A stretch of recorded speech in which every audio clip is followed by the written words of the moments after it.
Imagine करो आपका vote किसी और स्टेट के वोट से ज़्यादा या कम पावरफुल हो। तो सवाल ये है कि क्या इंडिया में सबका वोट इक्वल है या फिर पॉपुलेशन के हिसाब से लोकसभा सीट्स चेंज होनी चाहिए। यही है आज का बड़ा सवाल, रीडिस्ट्रीब्यूशन ऑफ लोकसभा सीट्स। क्योंकि इंडिया एक डेमोक्रेटिक कंट्री है जहां लोग डायरेक्टली अपने रिप्रेजेंटेटिव्स को इलेक्ट करते हैं लोकसभा के थ्रू। क्या ये सीट्स आज की पॉपुलेशन के हिसाब से फेयर है? Last time proper seat distribution हुआ था 1971 सेंसस के बेसिस पर। उसके बाद एक बड़ा डिसीजन लिया गया। 1976 नेशनल इमरजेंसी के टाइम पे लोकसभा सीट्स के रीडिस्ट्रीब्यूशन को फ्रीज कर दिया गया था टिल 2000। उसके बाद 2001 में 84th कॉन्स्टिट्यूशनल अमेंडमेंट एक्ट के थ्रू इसको फिर से एक्सटेंड करके 2026 तक लोकसभा सीट्स के रीडिस्ट्रीब्यूशन को फ्रीज कर दिया गया था। तो इसको फ्रीज करने के पीछे का रीज़न क्या था? अगर सीट डिस्ट्रीब्यूशन सिर्फ पॉपुलेशन बेसिस पे होता तो जो स्टेट्स पॉपुलेशन कंट्रोल कर रहे थे जैसे साउथ इंडियन स्टेट्स, तो उन्हें तो फिर लॉस होगा ना। एंड जो स्टेट्स पॉपुलेशन में फास्ट ग्रो कर रहे थे उन्हें ज़्यादा सीट्स मिलती। तो इसीलिए गवर्नमेंट ने डिसाइड किया था कि फैमिली प्लानिंग मेजर्स फॉलो करने वाले स्टेट्स को पनिश नहीं करेंगे। तो इसीलिए उस टाइम पे इसको फ्रीज कर दिया गया था। लोकसभा सीट्स के डिस्ट्रीब्यूशन का सिंपल रूल है, जितनी पॉपुलेशन उतनी रिप्रेजेंटेशन। इसका मतलब जहाँ ज़्यादा लोग वहाँ ज़्यादा एमपीज, और इसी प्रोसेस को कहते हैं डीलिमिटेशन। डीलिमिटेशन का मतलब है कॉन्स्टिट्यूएंसीज की बाउंड्रीज को पॉपुलेशन के अकॉर्डिंग फिक्स या चेंज करना। इंडिया में डीलिमिटेशन हुआ था 1952, 1963, 1973 और लास्ट टाइम 2002 में हुआ था। एंड लास्ट वाले डीलिमिटेशन में सीट्स को इंक्रीज नहीं किया गया था, सिर्फ बाउंड्रीज को चेंज किया गया था। अब नेक्स्ट मेजर डीलिमिटेशन एक्सपेक्टेड है आफ्टर 2026। डीलिमिटेशन प्रोसेस को हैंडल करता है डीलिमिटेशन कमीशन ऑफ इंडिया।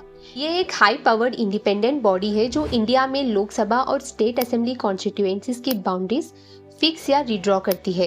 अगर हम इसकी कॉम्पोजिशन की बात करें तो कमीशन में जनरली रिटायर्ड सुप्रीम कोर्ट जज, chief election commissioner and concern state के इलेक्शन कमिश्नर्स होते हैं।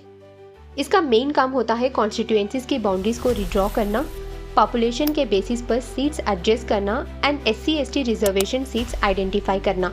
क्योंकि एक इंडिपेंडेंट बॉडी है तो इसके डिसीजन जो है वो फाइनल होते हैं एंड कोर्ट में इसके डिसीजंस को चैलेंज नहीं किया जा सकता इजीली एंड पॉलिटिकल इंटरफेरेंस से फ्री रहता है।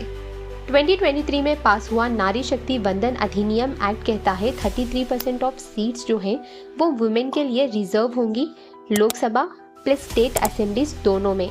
SC/ST सीट्स में भी सब रिजर्वेशन होगा, लेकिन इस एक्ट को अभी तक इम्प्लीमेंट नहीं किया गया है। So why women reservation not implemented it? ये सबसे इम्पॉर्टेंट पार्ट है। लॉ पास हो गया लेकिन इम्प्लीमेंटेशन कंडीशंस पेंडिंग है। तो वो कंडीशंस क्या है? इसकी कंडीशंस है कि नेक्स्ट सेंसस कंडक्ट होनी चाहिए एंड उसके बाद डिलिमिटेशन कंप्लीट होना चाहिए।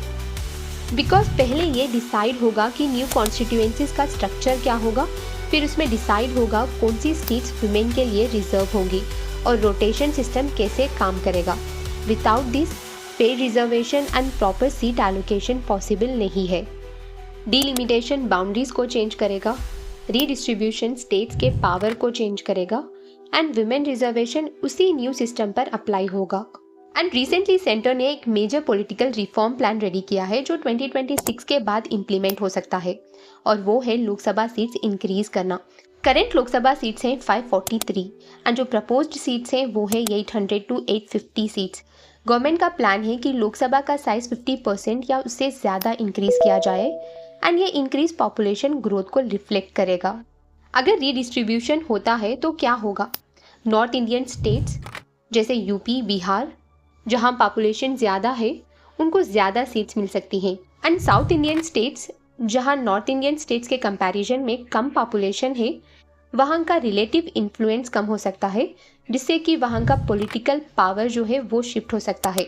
इसका मतलब पार्लियामेंट में डिसीजन मेकिंग का बैलेंस चेंज हो सकता है। ये इशू इतना सिंपल नहीं है।